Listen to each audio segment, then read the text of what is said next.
Hello guys,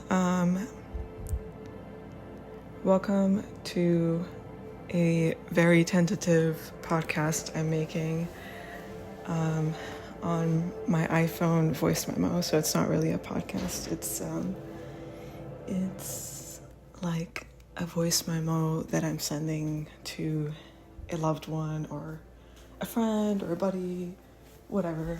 It's just a voice note from me to you. And I should maybe stop moving around so much, but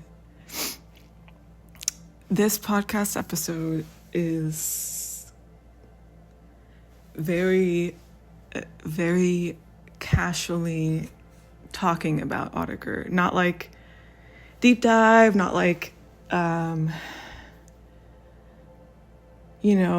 like a serious critical lens at the music of two seminal intelligent dance music duo from the UK. It's not a deep cuts episode. It's not a uncut gems about records, and it's a chat about autechre. You know what I mean? Like, I just kind of want to share some thoughts I have about them. Not all of them, but like just the ones that are kind of just blowing me away right now. What blows me away about their music is that I've listened to the same song hundreds of times, and I'll be in a different mindset and I'll perceive the frequencies of that song differently. Like one of my favorite songs by autechre is All End off of their NTS sessions. And I've listened to that track so many times, and I put it on tonight because I'm feeling particularly like vulnerable or anxious, and it's my go-to to like calm down. So it is one of my favorite songs by them, even if it's not like the most interesting one or like the most unique of their oeuvre. It's really just, if on any given day I want to listen to autechre, but I'm not like, I'm not sure about all their antics or whatever. I'm not sure I want to go into like the hard breaks in LSEC or whatever the fuckery that's going on draft 7.3. Like, no, like I just want to like bathe in their abstract, their particular timbre and flavor of abstract electronic music without like spazzing out and freaking out all the time. Like, I want to chill in their glacial electronics, and NTS is so great for all of that. Like, they have so many glacial, mirrory, translucent, chill electronic on NTS. Like, there are some brutal parts of NTS. There are some brutal cuts on NTS, and many which are very good, and like dancey, fun cuts. But like the glacial electronics, which are more like NTS 3 and 4, it's like All End, Column 13, which is one of the most sublime songs ever too.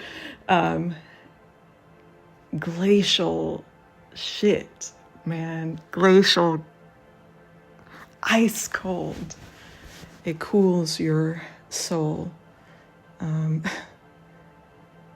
So All End, hundreds of times, millions of times, listen to it for like 8 hours in a row once, and I'm playing it tonight, and I swear I'm perceiving the harmonics of it and like the chords of it like differently.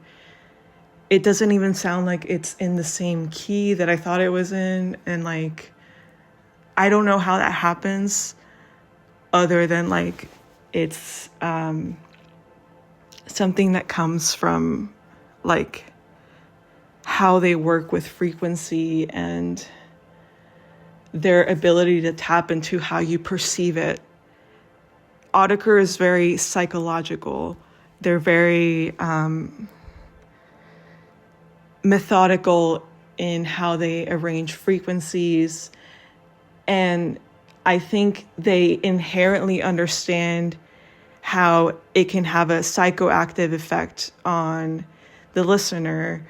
In fact, they were really inspired by Coil's Time Machines, which is a record that was inherently made to psychoacoustically mess with your perception of time.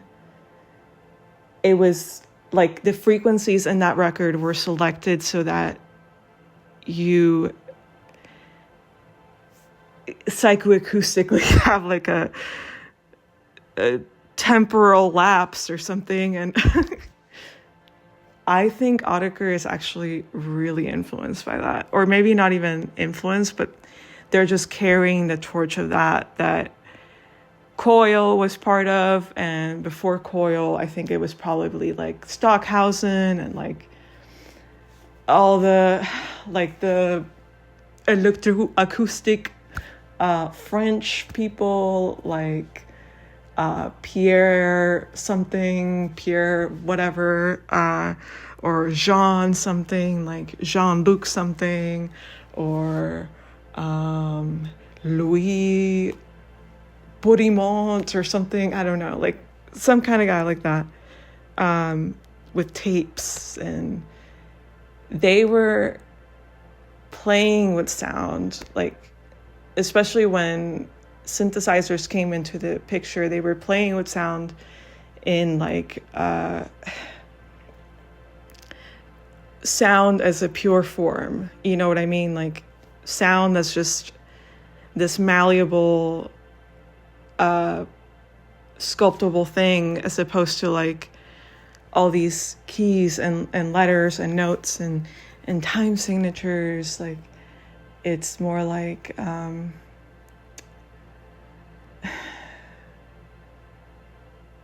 just it grabs at you in a different way, you know. And I think autechre's in the school of that, obviously. And I wish there were more artists that were like into thinking about sound in this flexible way, and like playing with the temporal nature of it, the abstract dimensions it occupies. Like, bro, like autechre does it though. Like they do it. They do it really, really good. Like they're so good at playing with the nature and the flow of sound, how it relates to space, and it's even visual, you know what I mean? Like they have a visual approach to sound, which all of my favorite artists do that. All of them like paint a picture or describe music as painting. Like Robert Fripp talks about that, I think. And like Tim Hecker literally describes making his music as like painting with watercolors and splashing them around and making things blurry. Like Vinez is very like, he's playing with the texture of music a lot and how like it interacts with your experience with it. And my early explorations of sound were purely textural. I was kind of like, what does this toy sampling keyboard do if I record my voice into it and stretch it out, and like, is it even my voice anymore? And what if I use a delay pedal until it starts to self-oscillate, and like things start repeating and blurring? And what if I record a couple of out of sync loops and see how they interact with each other over time, and then send them through even more delays? And like, what if I make something that sounds like a ball jumping across the room, and like, like that's kind of what drew me about sound. Like, I wasn't like, oh, I want to be a singer-songwriter. I was like, no, I want to explore these waves, these forms of matter, this matter that is sound. Like, it's an element. Sound is an element, and it's carries a lot of weight in my life personally. I'm very cognizant of sound. I'm very interested in sound. I'm always listening. I'm always feeling through sound. I'm always like flowing around sound. Like, I'm interested in the world of sound for real. I'm not an audiophile, however. It's more just like, I'm more of I want to look more into like the school of Pauline Oliveros, who's the deep listening artist. Maybe I'll put some of her on later tonight, by myself later, not with y'all, but just to chill. Yeah, like that. Like, she has a book called Deep Listening, and it's literally exercises to deepen your relationship to the sound world around you. And it's a very, like, not a strict practice, but a formal practice. There's even a certification you can get into it from it to learn about it, like, which I'm interested in doing at some point. Like, I think it's just like a seminar or two, like maybe an online course. I don't even know, but very, very drawn to learn more about that. Just like, I can't fully, like, I definitely need a more formal listening practice, aside from like just putting on my favorite autechre songs and thinking about them. Like, even just talking about them, it's like making me more aware of my relationship to like how I experience their music. So that's even more like interesting than just like always doing the same thing while I listen to them. So I don't know. I think I will end this podcast here. This first podcast about autechre, that's a voice note, just casually exploring things. Probably not an ongoing podcast, but it could be interesting if it happens again, like transmissions from the void or whatever. Yeah, I'll be signing off on this podcast. I hope you guys have a very good night, or day, or whatever it might be. I hope things are good in your world, and I hope you at least somewhat enjoyed following the trajectory of my thoughts about autechre and surrounding schools of abstract electronics. So yeah, let me know what your favorite autechre songs are, or what your favorite like experimental electronic artists are, even just musicians that are, what are you listening to? What were your favorite records of this year? Whatever, like comment whatever you want. Like just what's up? How's it going? Okay. I'll be going now.